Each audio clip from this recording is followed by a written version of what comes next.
ECSI fans, you want to revolutionize your sports investing habits? Allow me to tell you about WagerWire. WagerWire is an app that helps you become a superior bettor by allowing you to sync all your sports books and track all your bets in one place. See your current action, your betting history, and stats. You could also sign up for sports books and collect bonus offers. Follow them at WagerWire on X, as it's the best account on the platform. Head to App Store or Play Store now and search WagerWire and download.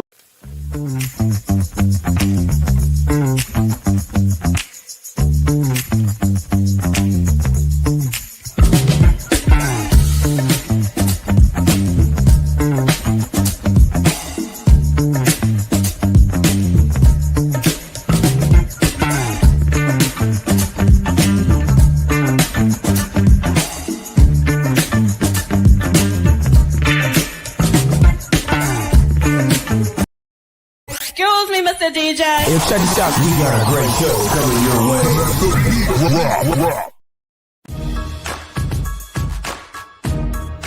From the ECSI Sports Studios, it's the Midday Market Report with Jeff Dawson.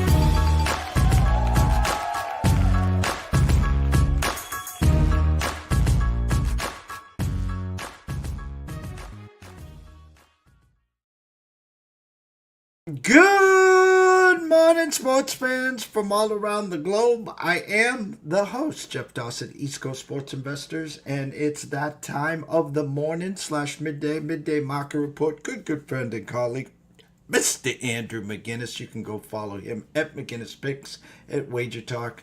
As we're going to chalk some shop here, JAYS, 6 days to go. Currently the second favorite to win the American League pennant, behind the Seattle Mariners. This thing has flip-flopped all year, and now Seattle the favorite to win the pennant, with the Jays a close second, as his Jays host my Red Sox. Giolito versus Gosman currently at the Circa. The Jays minus 150, the Red Sox plus 135. 3-game set, and then we go back home to face the Tigers, and could be a winner-take-all here, so we'll see there. First and foremost, a shout-out to our proud sponsors and partnerships. It's WagerWire. Head on over to Google Play, download the app. It is free. And, of course, AtlantaSteaksAndSeafood.com. Steak, seafood, chops, appetizers, wine. Terry's got it all. 4 subscription plans. Just set it, forget it. Every 30 days, you can have a box of protein delivered straight to your front door. The only thing you'll need to know is you better have a spare propane tank. So without further ado, Mr. Andrew McInnis. What's up, Andrew? We're back where we belong. This is the Tuesdays that I always know what day it is. I'm here. We're logging in. It's the morning. Got my coffee with me. It's good to be here with you, Jeff. Busy time. Great week ahead of you. 6 days left till the Jays stamp their American League East winners. You host my Red Sox today. What's the feeling in Jay country, Andrew? Well, I think seeing a little champagne, a little bit of excitement on the roster, it's good to see. The feeling, though, the last time you and I spoke on your channel last Tuesday, you had a nice clip of me talking about Bo Bichette, how his energy is part of the team, and then I think 3 hours after I made that statement, he went down with injury, and they announced he was going to be out for the rest of the regular season. But I think one real important factor with this team right now is the veteran presence. Like right now, they've got some young guys, don't get me wrong, but they've got a lot of guys that have been there, done that before. They're going to take this team all the way to the playoffs. They're going to take them, I think, to that next step. And I think that right now they're leaning and relying upon those kind of veteran guys, the older guys, to get things done for them, but also help them mentally. It's a long season, and it's almost like once you stamp that playoff picture, now you have to move your thoughts somewhere else, and it's not just playoffs now. It's about getting the job done more. Bullpen still worries me. I mean, it was a strength earlier in the year. Now the level of inconsistency is a bit bothersome. So you're the baseball guy. I'm going to ask you, how do you feel about certain starters moving to the bullpen? And do you think that due to this, the Blue Jays in the postseason may end up having some starters go longer than they'd like to go? Baseball, it's funny, 162 game season, and once the playoffs start, you don't want to leave your couch because every pitch is magnified. It's funny if you got a first five, if you got a team total in the first five, and there's a guy on first, and you're like, oh, jeez, because it's just so intensified, and the success nowadays in playoff baseball is just moving the chains. Andrew, if you're starting and you got it, I'm going to bleed every out I can, whether it's 4 1/3, 4 2/3, because you're going to see as this marathon turns into a sprint, it's just get me outs. And after that, it's next man up. So, the alarming thing is, Max Scherzer's last start, didn't get out of the first. Now, where you could hope to have relied on Max, you got Gosman here, you got Bieber. We've talked how Bieber could be the catalyst that gets you to that next round. So, insert starter. You'll know right away if Max is Max, then he should get through the order once. How does he do the second time around in the fourth? The fifth inning, because you're going to see as this progresses, unless you're lights out, if you can get me to the fifth, I'm happy, Andrew. Yes, well, we don't want to be over aggressive. We don't want to be too ambitious. We want to get what we can out of some of these guys and not ask them to do more than maybe they're capable of, but then they really have to do for us. So, and as far as the batting lineup's concerned, throughout the season, the best part about the team has been if the big name guys had an off night, Jeff, the bottom of the lineup would step up and be there to have their back now. We've seen games they've won high scoring. We've seen them have the ability to win low scoring games. I think moving forward, though, and as you know in the playoffs, we do start seeing some more of those low scoring games. So they're going to have to kind of win some of those games where they only score in 2 or 3 runs. And the beauty of the Jays being where they are, it gives the Toronto Maple Leafs a couple weeks off the front page. So let me just head right in there. As you said, playoffs. Practices, preseason games have begun. How are you feeling with your Habs? I'm excited, and I think that I can say this on the show, and I can give this as my weekly non-biased betting take before I get into anything that sounds biased about me. Unders for Habs preseason games. I was doing a podcast with Ian Cameron, Alex B. Smith, and it's nice talking Habs with people on the outside perspective as well. And they said, you know what, there's going to be somewhat of a goalie competition there. And even if it's not a goalie competition, it's 4 goalies that want to show their worth. And then you've got 2 different lineups. So the Habs played last night against Pittsburgh, 2-1 result in a shootout. And they're playing tonight against Philadelphia. Now, you've got a mix. You know how in the preseason they do half the regular roster, half of AHL players or tryout players. But a lot of the players that are trying out aren't exactly the goal-scoring types. They're more so the two-way players, the shutdown defensive players. And when people are talking about making a roster, not a lot of people think about that. They think about the exciting goal scorers, the flash. But guess what? In order to play hockey, you need to have those players on your team that when they wake up that morning of a game day, they're not as much thinking about scoring a goal, but how they're going to shut down the other team. It might not be the most glamorous thing because you're not going to end up on ESPN the next day, but every team needs that. Right now, the Habs have that, Jeff, so I would recommend betting unders throughout the preseason for the Montreal Canadiens. Think you'll make money as far as that's concerned. Kind of a cool storyline going into tonight's game against Philadelphia. We'll get a pair of brothers that have dreamed of playing together. We'll play together for the first time. Arbor and Florian Jacki. Pretty incredible story with Arbor, of course, being undrafted to the OHL, undrafted to the NHL. He makes the Canadiens, gets in a fight all the left and right, all these fights. Now he's settling in as a rostered player, but he's kind of competing for that 6th position on the defensive pair. And his younger brother, a little more of a skillful guy, but he's tough as well. He can fight. He can throw his body around. And it's kind of what the Canadiens need on the bottom 6, Jeff. So it's very interesting because when you think about pure skill, there's other guys that could fill in some of those bottom 6 spots. But when you think about one of the struggles the Canadians had in their series last year against the Capitals, well, it was they only had one or two guys that could match Tom Wilson's intensity and some of those guys. So when you think about the bottom six guys, maybe it's the aggression that they need. And maybe it could be Jack Guy's younger brother. I'd love to see a player like him. So unders is what I would say to keep a betting tip out there. But you really want to look at the camps that are competitive when betting on the preseason and looking towards it. And I would even say this, the Toronto Maple Leafs this year, there's a little more competition than years past. No more Mitch Marner. They're tired of hearing about it. Players in the team want to figure out who's going to be up there playing with Matthews, who's going to be on the second line. I think that for teams around the league that there's not much competition, those are the teams that you could actually cash some good underdog prices on. And people always say, you're betting on NHL preseason? Didn't you see half of America betting on NFL preseason? What's the difference? I'm trying to make money just like you guys are. CFL breaking news as we talked backstage as the season still goes on, and it kind of gets brushed away because everyone's so focused, of course, on the NFL and the college football. You and I, it seems like months ago, started our 4th season of CFL. Weekend recap, breaking news, what's going on there? Well, I have to say that it's not often that news gets announced that players, coaches, and general managers are not aware of, Jeff. It's weird. The fact that they kept a secret of these announcements, and Nathan Rourke, who I believe is the highest paid player in the league, that tried to go play in America, came back to Canada, of course, to play for the BC Lions.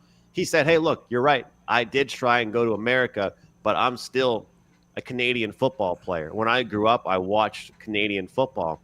And I think the one rule people don't really like is the fact that you can miss a field goal, and then if the other guy doesn't get out of the end zone, it's a point. That's probably the one people don't like. They did change that you cannot win a game by that anymore. So that's kind of nice. But they're changing a handful of things. So what is changing starting in 2026? Modified Rouge. Missed field goals, punts, or kickoffs that go through the back of the end zone or out the sides or back will no longer yield a point. A single point will only count if the ball is fielded in the end zone and the returner is tackled or kneels there. So you can't just kick the ball out of the end zone anymore on a punt or a field goal and then get rewarded with a point. I think people like that. This one is interesting, Jeff, because I think that this goes for a lot of the comebacks. So the backdoor covers might not be there as much in 2026. Play clock, automatic 35-second play clock, which starts as soon as the prior play is dead. This is to replace the current 20-second clock, doesn't begin until officials set and signal things. So it's interesting. It's more time, but it's an automatic play clock that just gets going immediately. So it could make for a little bit less of comebacks late in games because of that. Other than that, field and end zone changes. The field length is reduced from 110 yards to 100 yards, which is kind of interesting because you're not – before both teams had their own 50-yard line, right? Then there was a center 50-yard line. If you're a team totals guy like yourself, you're happy with this because the field just got shorter, but the end zone just got shortened from 20 yards to 15 yards. And the big one that some people said benefits Saskatchewan because if people remember diehard CFL fans, I think it was either last year or the year prior, Saskatchewan, not once but twice, hit the end zone goalpost in the playoffs on their third down try. So just like the NFL, the CFL is officially moving the goalpost to the back of the end zone. So some things stay the same and some things change. My quick take, people are up in arms because here's my only thing I'm happy about. They didn't change to 4 downs. I was ready to stop watching the league if they changed to 4 downs, Jeff, because it's a 3-down league. You know, the most popular blogging website for the CFL is called 3 Down Nation. What would those guys have done? The league is 3 downs. That's the difference in CFL football. Smaller end zones, but smaller field. I think in the end of the day, they're trying to create excitement. They're trying to create excitement with this. I'm happy you can't win off a Rouge anymore. the goalposts, nobody was getting injured. I don't think. I'm the only thing people are upset about, and I have my Canadian biases when it comes to hockey teams or different things, and it's all in fun manner. Um, I'm not as protective over some of the CFL rules as some of the classic diehard old school fans. Maybe if I was a bit older, I would be, but as long as it's still a 3-down league, as long as there's still the same number of players on the field, I'm happy with that. They shorten the field, they shorten the end zone, they move the goalposts back. That's fine with me. From your standpoint, did they change the rules too much? I know I just read them out to you, but people are saying less cheap scoring, faster game flow and unnecessary delays, improved fan and broadcast experience, better sight lines, no goalposts blocking people's views, more touchdowns, and higher scoring games. Those are the 4 bullet points that they gave. See, you're going to laugh at me. I grew up with the CFL once ESPN came on. I'm like, what the hell is this? The larger fields, the bigger end zones, the 3 downs, and all those rule changes that you just talked about. Other than going from 3 downs to 4 downs, it's almost like now you're trying to emulate the NFL, which, again, the CFL was totally different. It was unique, quirky. It had its own little reasons. Why the change, Andrew? I don't get it. Yeah. Like I said, the only thing I'm happy about is that they stayed with 3 downs. But I don't get why they needed to move so many different things. Like, the field thing was always cool to me. I thought that was cool. It's like you're on your own 55-yard line. Both teams had a 55-yard line. It was different. So now the NFL field length is the same as the CFL field length. The end zone gets smaller. The goalposts get pushed back. If I was a more prepared host, I would have the video up, but I'm going to try and actually find this here because I think that this is interesting. Nathan Rourke was not happy, and he pretty much said, I'm calling these garbage. And like I said, he said that there's no point about changing the league. He said he didn't say America, but he was pretty much just saying, all I can say with this is that it seems like we're trying to make this like the league down south. And guess what? Every league that gets replicated down south fails. Like, think about it. Like, what were all these leagues that have been happening over the last handful of years? This is what Rourke said. These changes are garbage. Many people, fans, and players grew up loving the CFL because of its differences. Things like the waggle, having an extra person, the distinct scoring changes. He felt that some of those were stripped away from him. He specifically felt disrespected. The players and the coaches weren't even told about these changes. So who would have thought on a Tuesday we'd have such breaking news in the CFL? But it is kind of interesting. Well, it's funny. If the CFL was a breeding ground for the guys that shined to come over to the NFL, so you're almost preparing them. Listen, Doug Flutie, Warren Moon, CFL, NFL shined. My point is, you start a lot earlier than the NFL. It gets us through to the college and NFL season. The Grey Cup. My point is, this gentleman that changed all these rules and didn't tell someone, he didn't just wake up one morning and was eating his Cheerios and sipping on his espresso, says, hey, you know what? I got to screw with these guys. Bleep them. I watch what I do here. Here's my take on it. And this is just my 2 cents opinion on it.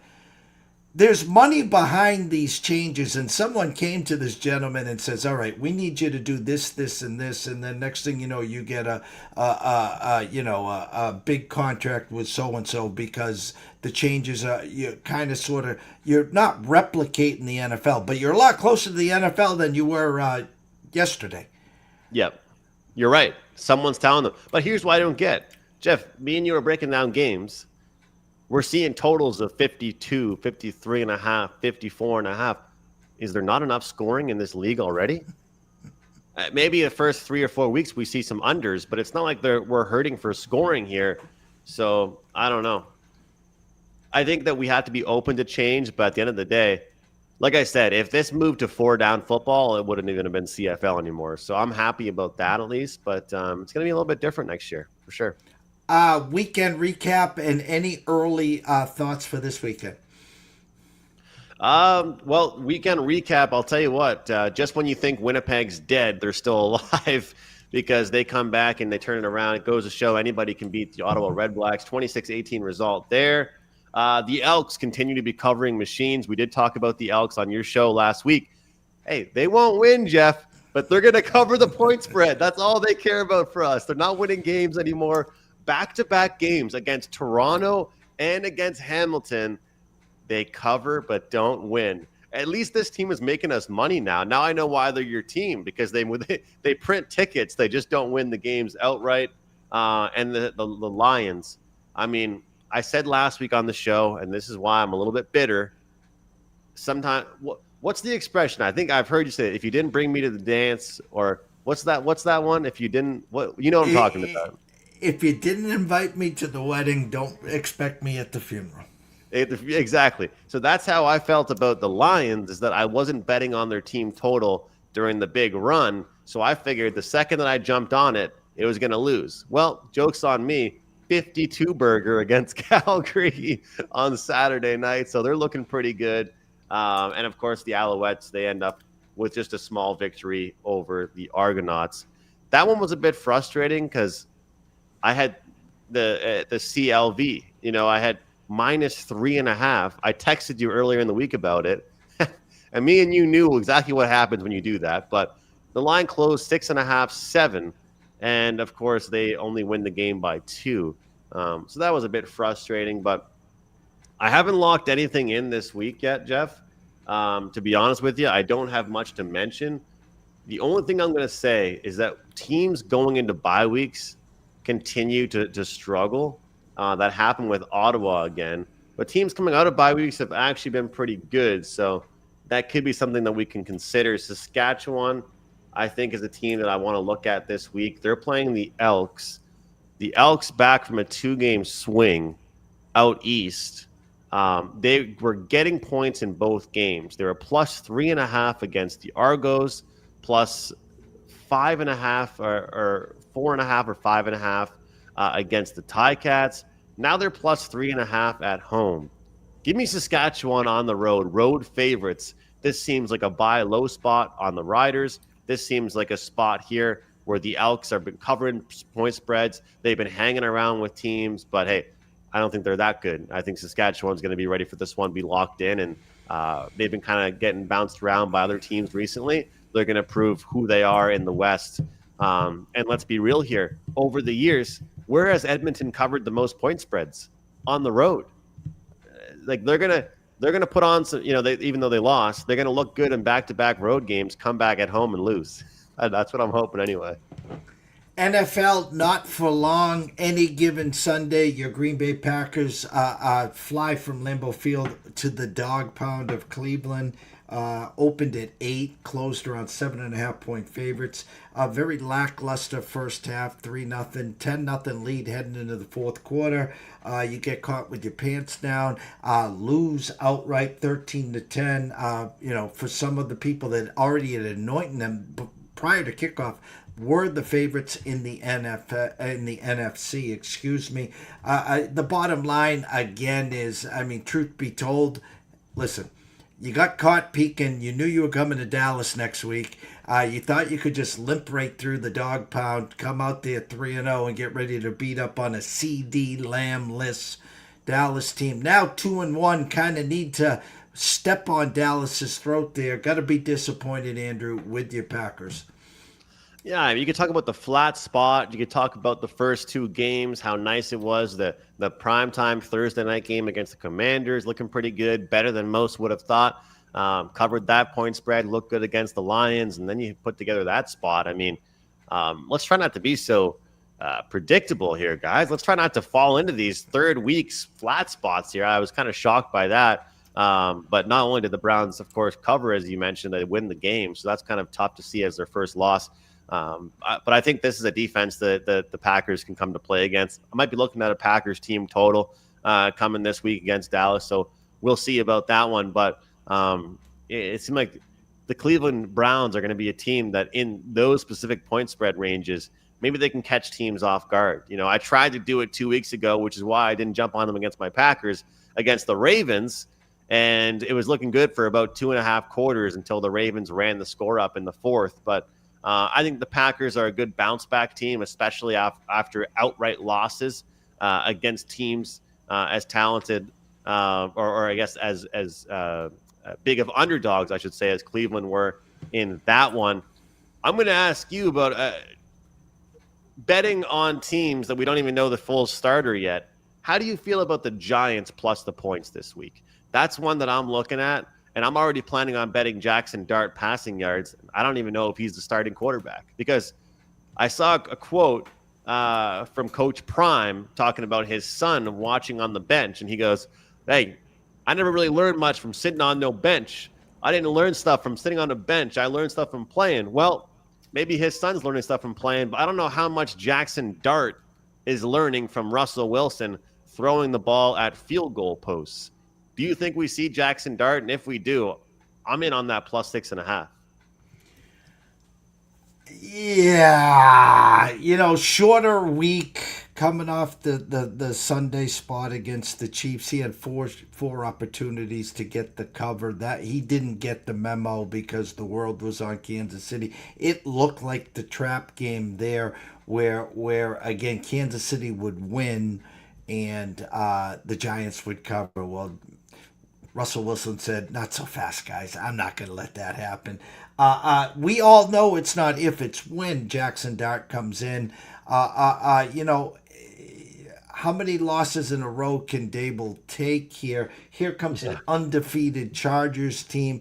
Like your Packers, I'm just going to say this. Like your Packers, a flat spot here for the Chargers. And what I'll say is this, is the opening number was 5.5. Of course, it's a flat 6 at Circa. There's some 6.5s at FanDuel. My point is this, is anyone that had the Chiefs and covered is going to come back to the Chargers. You're going to get the Giants' best effort.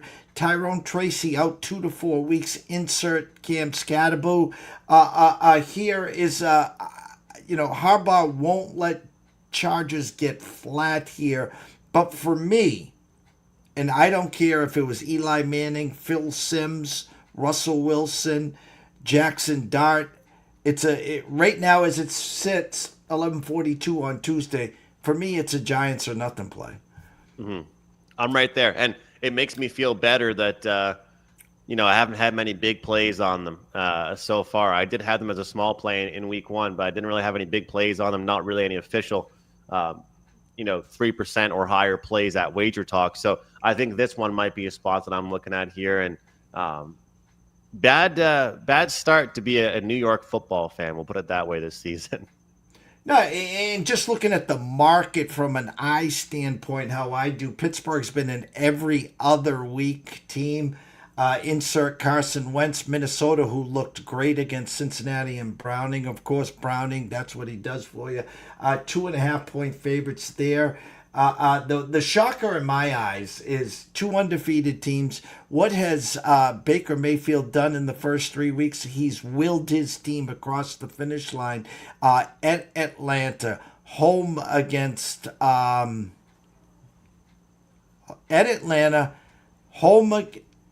Houston on Monday night, and then against the Jets. I'm shocked the Philadelphia Eagles are 3.5-point favorites. That one's a bit, yeah. I'm with you on that one. I can get behind that one. Do you think though that they can maintain this level of, like, last week we all know how they covered that point spread. We all saw half the crew was happy, half the crew wasn't there.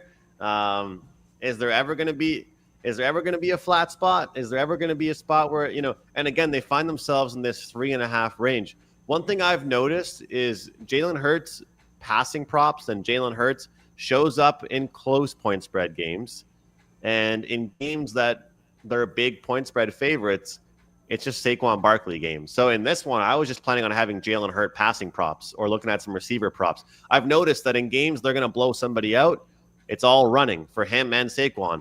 In games like this, that it should be tight, it seems to be more of a game where he has to open things up a little bit. We'll see. By the way, Baker Mayfield over 1.5 passing touchdowns. Wash, rinse, repeat. Every week keeps hitting. The Eagles were in the spot a couple years ago in the playoffs, and Tampa put up a 40-burger and walked them off the planet. Here's what I'm going to say, and I'm not comparing the two. Everyone watching the show, please don't miscue this one, okay? Jalen Hurts, his demeanor, he doesn't get too high, doesn't get too low. He's just a winner.